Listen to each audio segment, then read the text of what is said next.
5절과 6절 말씀을 다 같이 합독하도록 하시겠습니다. 예수께서 이르시되 아들아 너희에게 고해가 있느냐 대답하되 없나이다. 이르시되 그물을 배 오른편에 던져라 그리하면 잡으리라 하시니 이에 던졌더니 물고기가 많아 그물을 들 수 없더라. 아멘. 제가 오래전에 여러분에게 이런 말씀을 드린 적이 있습니다. 하나님께서는요 우리를 성전이라고 불렀습니다. 그런데 출애굽기를 보면은 하나님께서는 모세에게 모세야 이제는 산에서 내가 너를 만나지 않을 거야. 이제부터 내가 너를 산이 아니라 너를 성전에서 성막에서 만날 거야. 그러니까 너는 성막을 만들어라. 하나님께서 말씀하셨습니다. 그런데 구약 성경에서는 산은 기도입니다. 그러니까 하나님께서는 기도보다도 더한 것이 무엇인가?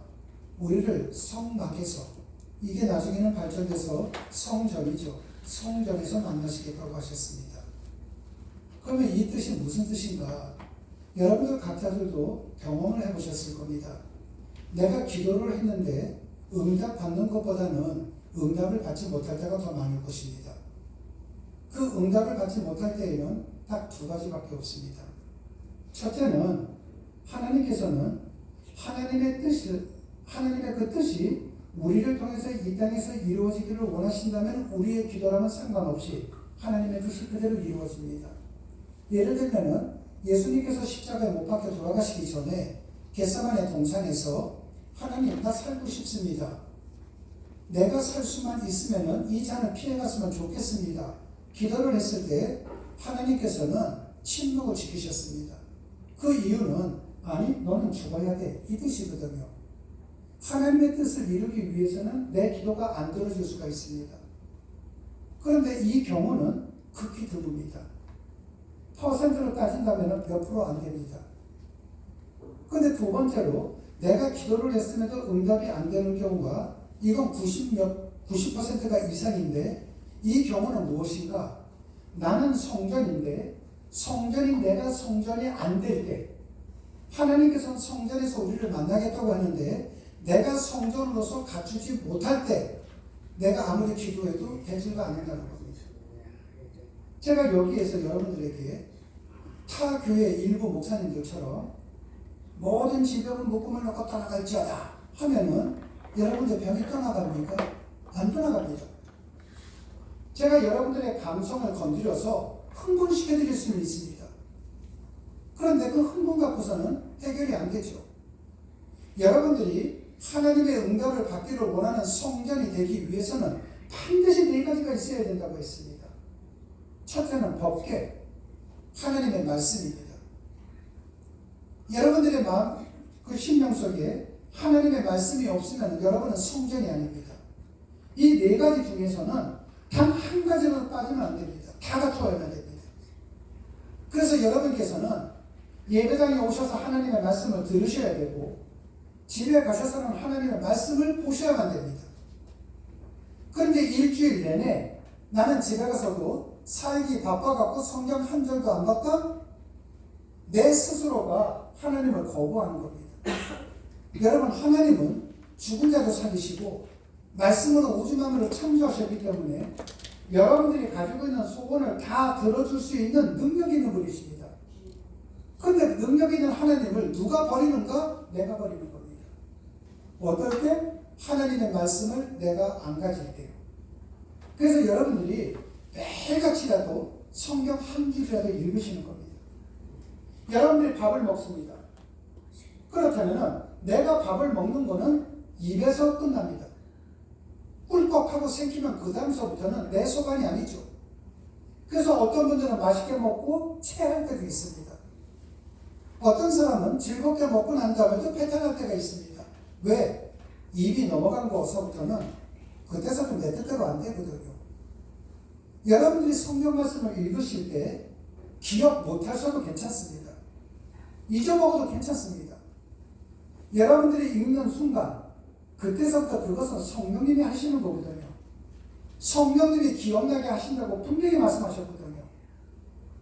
내가 언제까지 읽었더라? 그것도 필요 없습니다. 그러나 매일같이 보셔야만 된다는 겁니다. 두 번째로는요, 분향단입니다. 분향단이라는 건 무엇인가? 그 분향단에 불을 켜니까 용기가 위로 올라가거든요. 기도입니다. 여러분 매일같이 여러분 기도하셔야 됩니다. 근데 기도는 내 뜻을 가지고 하나님 앞에 나가서 하나님의 뜻으로 내 뜻을 덮는 거예요. 하나님은 여러분의 사정을 다 알고 계시는 분이십니다. 그렇기 때문에 여러분들이 여러분 자신을 위해서 기도할 때에는 하나님 제가 어떻게 하면 되겠습니까? 이걸 묻는 거예요. 그러나 여러분들이 내가 아니라 다른 사람을 위해서 기도할 때에는 하나님 저 아픈 분을 고쳐주세요. 저분이 지금 문제가 있는데 해결해 주세요. 이렇게 기도하는 겁니다. 그러니까 나한테 기도하는 거와 남을 위해서 기도하는 건 다릅니다. 그래서 반드시 여러분들 기도하셔야 됩니다. 내가 기도한다. 근데 여러분들 곰곰이 한번 생각해보면요. 연속극은 30분, 40분 지루하지 않게 보거든요. 그런데 기도는 1분도 안 합니다. 왜? 기도는 노동이거든요. 중노동이거든요. 중노동이지만 여러분들이 여러분을 위해서는 반드시 기도하셔야 됩니다. 세 번째는요, 진설대입니다. 옛날에 제사를 지낼 때 진설대 위에 떡을 두고서 제사를 지냈습니다. 요즘으로 하면 한 12대라고 했습니다. 그런데 하나님은 이 떡을 드시지를 않습니다. 우리의 마음대로 흠양하시는 걸로 끝나는 거죠. 그러면 이 떡을 가지고 어떻게 하는가? 제사장이 자기가 먹기도 하지만은 이웃에게 같이 나눠서 먹습니다. 그렇기 때문에 진설대가 하는 것이 무엇인가? 이웃을 사랑하는 것을 말합니다. 여러분들은 한 주간 동안에 이웃을 얼마만큼 사랑하셨습니까? 아파하시는 성도님이 계신다면 그분을 위해서 기도는 하셨습니까? 항상 나만을 생각한다면, 내가 최고라고 생각한다면 세상 사람들은 나를 거들어 보지도 않습니다. 왜? 나는 우리를 위해서 사는 사람이라면 그 사람은 분명히 무슨 일이 있을 때 우리를 위해 살아왔기 때문에 다른 사람이 나에게 힘이 됩니다. 근데 나밖에 모르는 사람들은, 내가 어떤 처지에 있던 사람들은 나를 외면해요. 스스로가 왕따를 만드는 겁니다. 그래서 이웃사랑이 중요합니다. 마지막 네 번째는 무엇인가? 금초대입니다. 신앙은요, 여러분 방법대로 하는 것이 아니라 성령님의 조명에 따라 하는 겁니다. 쉽게 얘기해서 성령 충만한 상태로 하는 것입니다. 그때에 여러분들이 하나님의 말씀인 법궤, 기도인 분향단, 이웃사랑인 진설대, 성령님의 조명인 금초대, 여러분들이 그 안에 갖춰 놓으신다면은 그 누가 어떤 상황이든 하나님께서 여러분을 찾아가십니다. 그때는 여러분들이 입을 다물고 있다 할지라도, 생각만 하고 있다 할지라도 하나님은 다 이루어 주십니다. 여러분, 내가 주야 삼창을 하고 난 다음에 큰 목소리로 기도해야 응답받는 것이 아니라 여러분들이 성경이 배워야만이 하나님의 응답을 받고 살아갈 수 있다는 것입니다. 그런데 내가 이 네 가지 가운데 한 가지라도 없다? 그럼 여러분들은 절름발이 삶을 살 수밖에 없습니다. 은혜 속에 살아가지 못한다는 겁니다. 그저 내가 나가서 땀 흘린 만큼 그 정도 벌고 살다가 공동묘지를 향해 가는 것밖에 없습니다. 그래서 여러분 모두 다는 내가 항상 성전이 되어야겠다. 이 네 가지를 꼭 갖고 살아가야 됩니다. 예수님께서 십자가에 못 박혀 돌아가셨을 때 한번 이 일을 한번 생각을 해보십시오. 자신들은 주님과 끝까지 함께 하겠다고 호언장담했던 제자들이 있었습니다. 그런데 나는 누가 버려도 주님과 함께 할 거예요. 이러한 제자들이 예수님이 십자가에 못 박혀 돌아가시는 모습을 보면서 혹 자기에게도 해가 오지 않을까 하는 두려움에 사로잡혀 주님을 배신하고 도망갔습니다. 그러나 그 주님께서는 죽음을 이기시고 부활하셨습니다. 죽음을 이기시고 부활하신 주님께서는 당신이 사역을 시작하신 갈릴리에서 자신을 배신한 제자들을 다시금 불러드립니다. 그리고 그들에게 새로운 시작과 사명을 주시려고 했습니다. 그런데 그 제자들이 어떤 제자들입니까? 주님께서 십자가에 돌아가신 것을 보았고 부활하신 주님도 똑똑히 보았고 갈릴리에서 만나자는 부활하신 주님의 말씀도 그 제자들은 분명히 들었습니다. 그러나 부활하신 주님의 명에 따라 제자들은 갈릴리로 되돌아갔건만 그들은 거기에서 자신들이 무엇을 해야 할지도 망각한 채 주님을 까맣게 잊어버리고 말았습니다. 그래서 그들은 단지 그들의 욕구를 쫓아 다시 갈릴리 바다를 향해 고기잡이에 나서고만 겁니다. 여러분, 이들이 왜 고기잡이에 나선 줄 아십니까? 먹고 살기 위해서요. 그렇다면 우리는 이런 질문을 던질 수가 있습니다. 내가 아무리 주님을 믿고 싶다 할지라도 먹고 살아야 것은 있어야만 믿는 거 아니냐. 지금 당장 굶어 죽을 판인데 어떻게 하나님을 찬양할 수 있겠느냐 질문할 수 있습니다. 그런데 이 부분에 대해서 제가 여러분들에게 수태하게 말씀을 드렸습니다. 저는 목사입니다. 근데 제가 목사인데 목회 일은 하지는 않고 나가서 세상 일만 한다고 한번 쳐보십시오. 용납할 사람 아무도 없을 것입니다. 이게 무엇인가? 역할의 부분과 우선의 문제를 얘기하는 겁니다. 성경에서는요, 일하지 않는 사람은 주지도 말라고 했습니다. 굶어 죽더라도. 예수님은 일하지 말라는 것 아니거든요. 그런데 여러분 한번 곰곰이 생각해 보세요. 여러분들이 일을 하실 때 얼마나 지칩니까? 지쳐있는 나, 상한 심령, 그거 여러분 스스로 해결할 수 있습니까? 지쳐있는 내가, 내 스스로가 이것을 회복할 수 있는 능력이 있습니까? 내 속에 상한 심령을 내 스스로가 평강으로 바꿀 수 있는 것이 있습니까? 없잖아요. 이걸 해줄 수 있는 분은 주님이시거든요.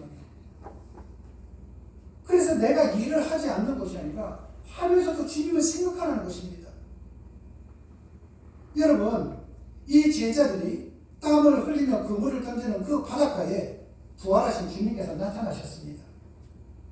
그런데 제자 중에 그 누구도 지금 자신들과 함께하고 계시는 주님을 알아보지를 못했습니다.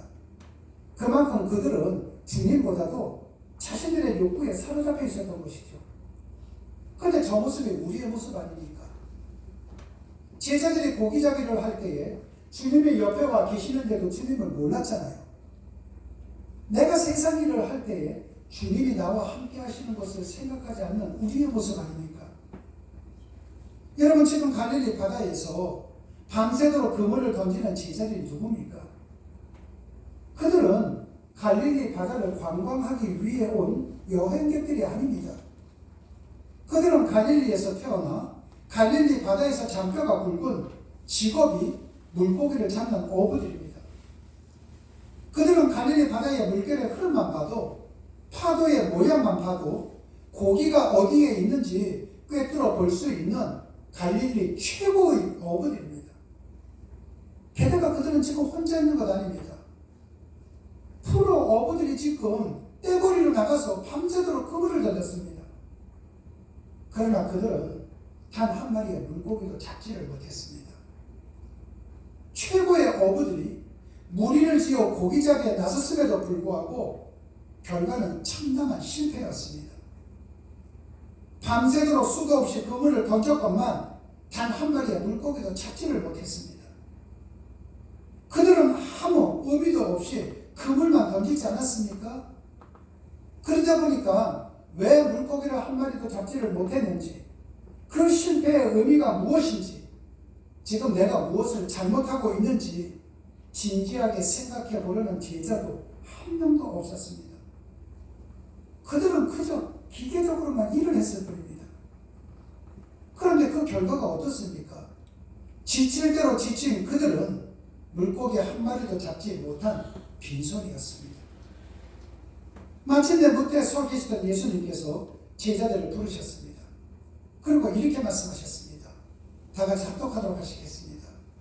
얘들아, 너희에게 고기가 있느냐? 대답하되 없나이다. 아멘. 주님께서 고기가 있는지 없는지를 모르셨기 때문에 질문한 건 아니거든요. 지금 헛되이 시간을 낭비하고 있는 제자들에게 바른 분별력을 일깨워 주시기 위해서 하신 말씀입니다. 얘들아, 너희도 지금 분별력 있니? 너희들 밤새도록 열심히 금을 던졌지? 누가 봐도 너희들 열심히 던진 거야. 사람들은 얘기하겠지. 참 열심히 산다고. 그런데 어떠니 지금? 너희들 빈손이지. 너 그렇게 열심히 사는 과정 속에서 나 한 번이라도 생각해 봤니? 진리인 나를 등진 채 밤새도록 네가 일을 한다 할지라도 다 헛수고야. 넌 아무것도 얻은 게 없어. 그래서 주님께서 말씀하신 겁니다. 너는 도대체 무엇을 얻었니? 이때 제자들이 입을 모아서 대답을 합니다.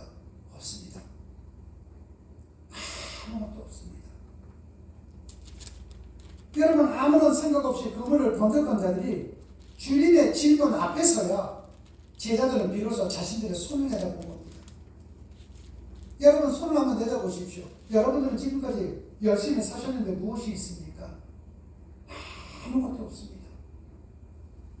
밤이 새도록 헛수고하였음을 그제서야 제자들은 뼈저리게 깨달았던 것입니다. 그들은 주님의 음성을 듣고서야 욕구에 사로잡힌 자에게 되돌아오는 것은 언제나 공허한 뿐이라는 것을 그들은 분별할 수 있었던 것입니다. 여러분, 이것은 참으로 중요한 거예요. 모든 사람들은 열심히 삽니다. 문제는 무엇인가? 욕망과 비전을 구별하지 못한다는 것입니다. 그래서 진리의 말씀 앞에 서기 전까지는, 진리의 말씀의 진정으로 귀를 기울이기 전까지는 욕망에 눈먼 인간의 헛된 행진은 멈출 수가 없다는 것입니다. 내가 주님을 멀리한다면 아무리 내가 열심히 일을 한다 할지라도 내 삶은 변하지 않는다는 거예요. 얘들아, 너에게 고기가 있느냐?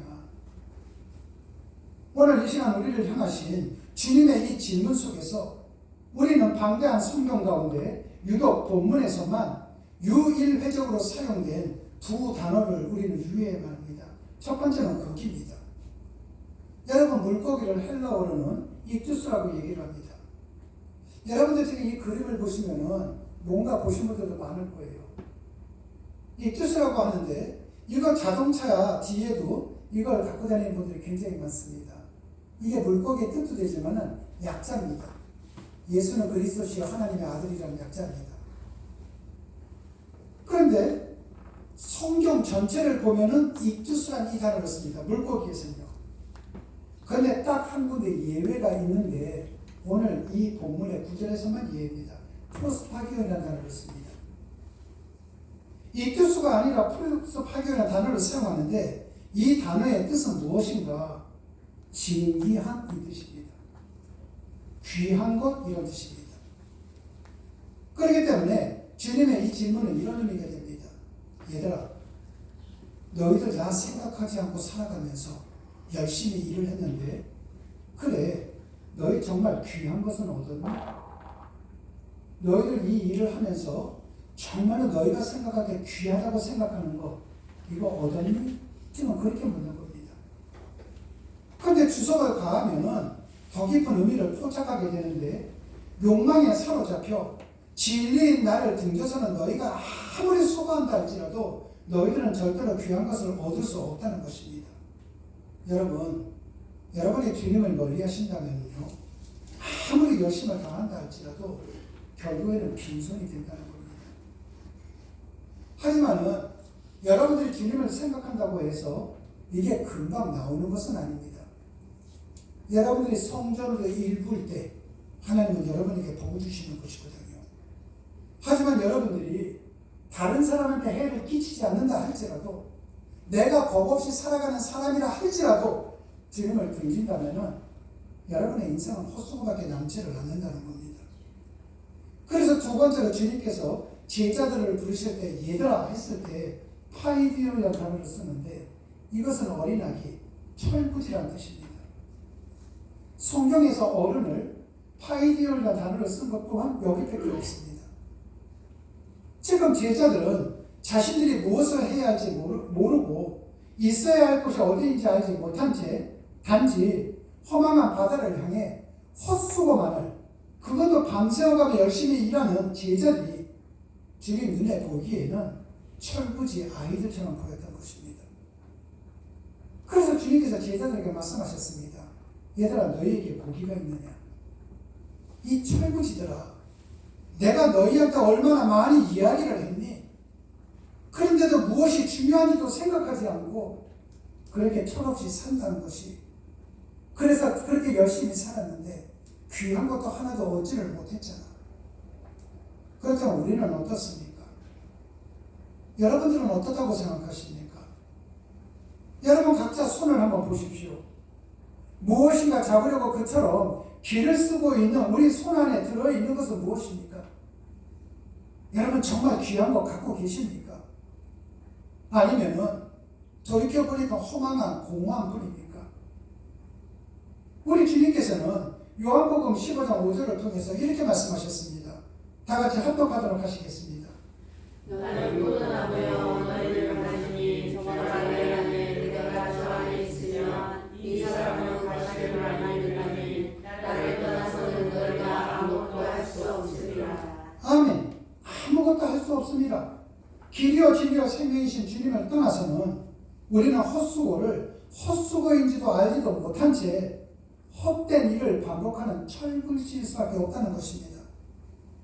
그래서 우리 모두를 한번 보십시오. 하고 후회합니다. 후회했음에도 또 하게 됩니다. 그리고 또 다시 합니다. 반복이죠. 여러분, 이것이 인간의 삶입니다. 우리가 얼마나 많은 후회 속에서 지금까지 살아왔습니까? 여러분, 길은 하나님이십니다.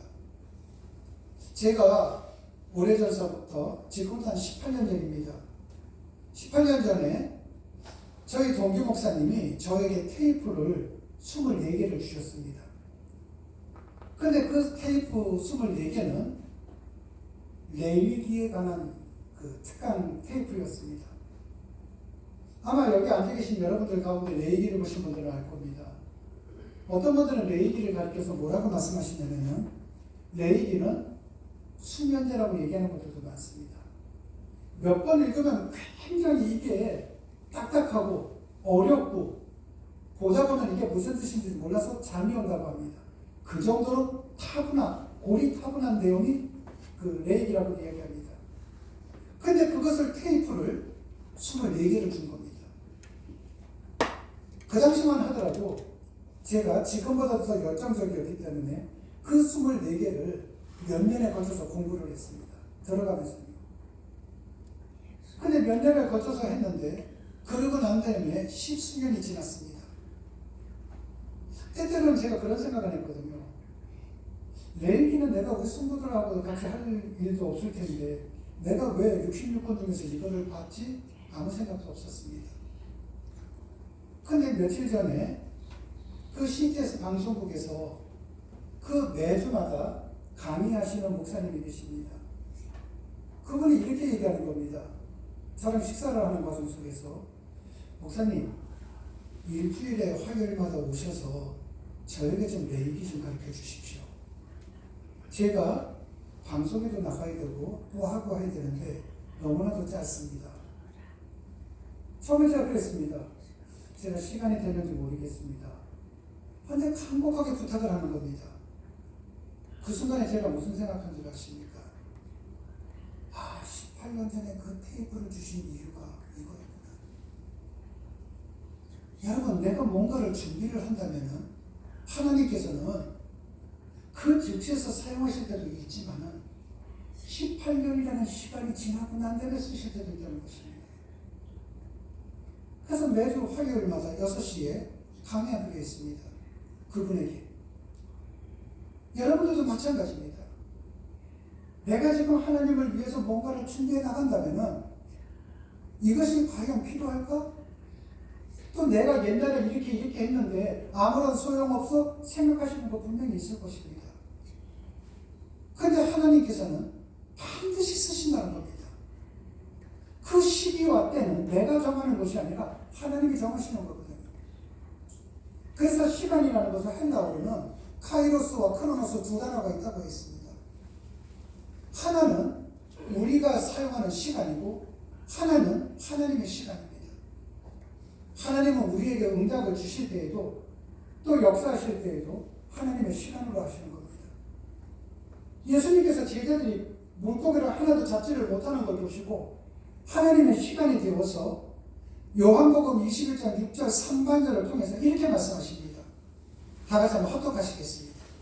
그물을 그대 오른편에 던지라 그리하면 얻으리라. 아멘. 여러분 지금 제자들은 물고기를 잡기 위해 수도 없이 그물을 던졌습니다. 그들은 어느 한쪽만 던진 것이 아니죠. 깊은 곳에도 던졌고 낮은 곳에도 던졌고 오른쪽 왼쪽 전후 사방 그물을 던지지 않은 곳이 없습니다. 그런데 새삼스럽게 예수님께서 제자들에게 말씀하시기를 그물을 오른편에 한 번 더 던져보라 말씀하실 겁니다. 그런데 이렇게 말하는 예수님이 누굽니까? 예수님은 바닷가 출신이 아니십니다. 예수님은 바닷가에서 잔뼈가 굵은 바다의 사람, 어부가 아니십니다. 내륙 지방인 베들레헴에서 태어나셨습니다. 뿐만 아니라 예수님은 바다와는 거리가 떨어진 산동네 나사렛, 거기에서 자라셨고, 그리고 그분의 세속적인 직업을 굳이 따진다면 물고기 잡이와는 아무런 상관이 없는 목수셨습니다. 한마디로 그분은 직업적이고 전문적인 어부가 아니에요. 그런데도 예수님께서는 밤새도록 갈릴리 바다를 샅샅이 뒤지고도 실패한 평생을 어부로 살아온 제자들에게 오른편에 한 번 더 그물을 던지라고 했습니다.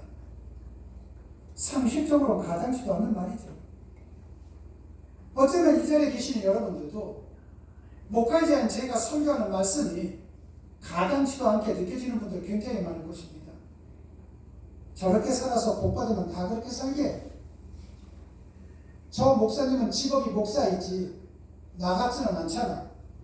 말도 안 되는 소리 하고 있어. 누구는 나가서 쎄까지게 일하고 싶은 줄 아나?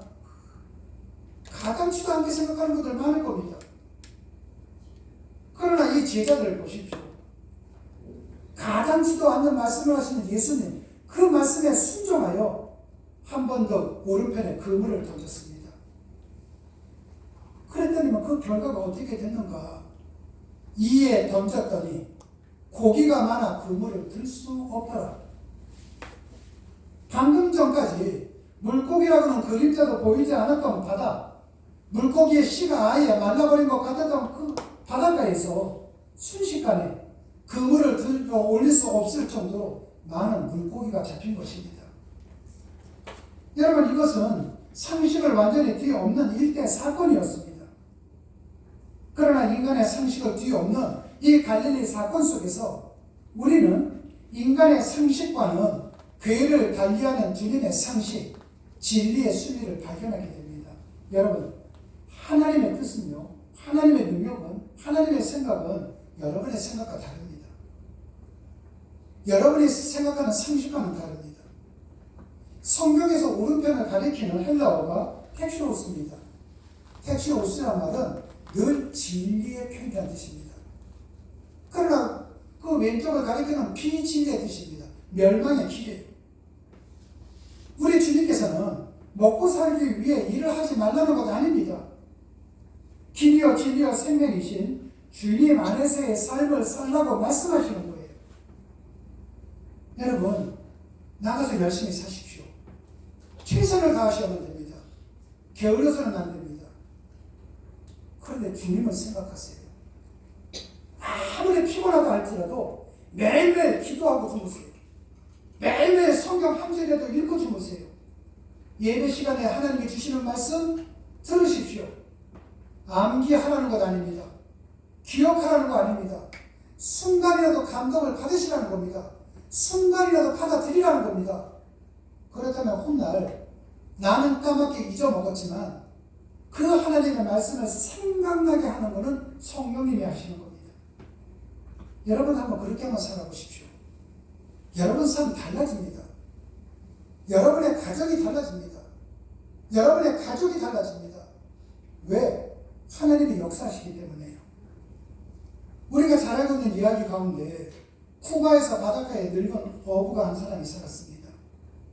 어느 날 고기를 잡기 위해 바다에 나갔으나 한 마리도 건져 올리지를 못하죠. 하루 이틀, 3일, 무려 83일이 지났지만은 그 늙은 어부의 손은 여전히 빈손이었습니다. 그러다가 84일째 되는 날 무려 18척이나 되는 거대한 성체치를 만나 사흘 밤낮에 거친 사투 끝에 간신히 포획하게 됩니다. 18척이라면 5m가 좀 넘습니다. 이 5m가 넘는 청새치를 잡았으니 지난 석 달 동안 공친 것을 생각한다면 벌충하기에는 충분했습니다. 저 물고기를 잡고 늙은 어부가 얼마나 기쁜 마음으로 돌아왔겠습니까? 만족감을 가지고 집을 향해 뱃머리를 돌렸습니다. 그런데 기쁨도 잠시뿐이었습니다. 이 늙은 어부는 뜻하지 아니한 상어 때의 공격을 받게 됩니다. 이번에는 자신이 잡은 성체제를 지키기 위해 상어 떼와 사투를 걸게 됩니다. 그러나 해안에 도착했을 때 남은 것이라고 무엇인가? 앙상한 뼈뿐이었습니다. 그것은 쓰레기 이상의 의미가 없습니다. 결국 그 늙은 어부는 쓰레기 조각을 위해서 무려 90일 동안을 허비했던 것입니다. 이것은 우리가 잘 알고 있는 해밍웨이의 소설 노인과 바다에 나오는 이야기입니다. 쫓을 수 없는 것을 끝까지 쫓으려다가 허망하게 빈손이 되어버린 늙은 어부의 두 손. 84일 동안 쉼없이 낚시를 던지느라 사흘은 낚싯줄을 잡고 밤낮으로 청새치와 사투를 벌이느라, 그리고 그 이후에는 상어떼의 공격을 물리치느라 지칠 대로 지치고 찢어질 대로 찢어진 아무것도 남지 않는 그 빈 손. 여러분, 근데 이 손이 우리의 손 아닙니까? 지금 여러분 각자 한번 손을 한번 이렇게 펼쳐보시기 바랍니다. 그리고 여러분 손을 한번 내려다 보십시오. 여러분 인생의 손이 얼마나 지쳐 있습니까? 지금까지 살아온 여러분의 그 인생의 손 얼마나 허망합니까? 남이 알아주지 않는 이 손. 근데 내가 살기 위해, 내 가족이 살기 위해, 내 자녀를 살기 위해 지칠 대로 지친 이 손. 근데 무엇이 있습니까? 아무것도 없지 않습니까? 이 빈손인 우리를 향해서 주님께서 말씀하십니다. 얘들아, 너에게 고기가 있느냐? 사랑하는 교우 여러분, 우리 모두 이 시간 주님 앞에 무릎을 꿇고 고백합시다. 주님 없습니다. 분명히 있었던 것 같았는데 아무것도 없습니다. 우리 손 안에 정작 귀한 것이라고는 아무것도 없습니다. 내가 죽으면 가져갈 것도 아무것도 없습니다. 이 손에 내가 귀한 것은 아무것도 없고 미움과 증오만 있습니다. 지침이 있습니다. 피곤이 있습니다. 주님, 여러분 우리 그 손 아닙니까? 그러나 우리 절망하지 마십시다. 내가 지금 곳곳에 호흡이 있다는 것은 아직까지 살아있다는 것이요, 내가 살아있다는 것은 주님께서 나에게 아직까지 기회를 주신다는 겁니다. 그렇다면 우리의 손을 내밀어 이미 우리를 향해 내밀고 계신 주님의 손을 잡는 자들이 되십시다. 길이와 진리와 생명이신 주님을 붙잡을 때만 상처투성인 우리의 손이 치유가 되고 회복될 수 있습니다. 주님을 붙잡을 때에만 공허한 우리 손 안에 참되고 영원한 것, 정녕 귀한 것을 담을 수가 있습니다. 주님 안에서 우리의 손이 회복되고 우리의 손이 주님의 것으로 채워질 때 우리의 인생도, 우리에 의해서 이 세상도 새로운 가치로 바뀔 수 있습니다. 주님이 우리에게 부르십니다. 그 주님의 음성을 우리 모두 눈을 감고 조용히 한번 들어보십시다. 얘들아, 너희에게 고기가 있느냐? 기도하시겠습니다.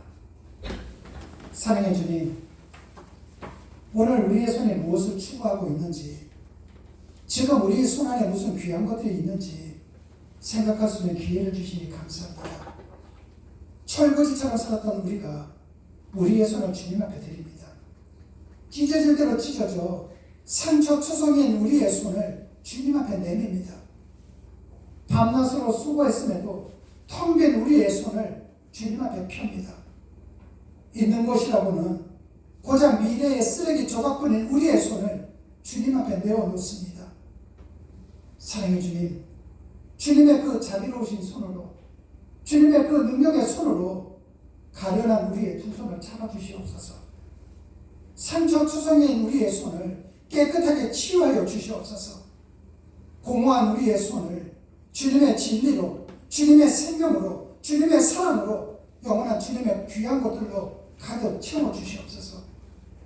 그래서 주님 안에서 치유되고 주님의 귀한 것으로 채워진 우리의 손이 우리 자신과 우리의 사랑하는 자녀들과 세상을 동시에 살리는 주님에게 붙잡힌 주님의 손들이 되게 도와주옵소서.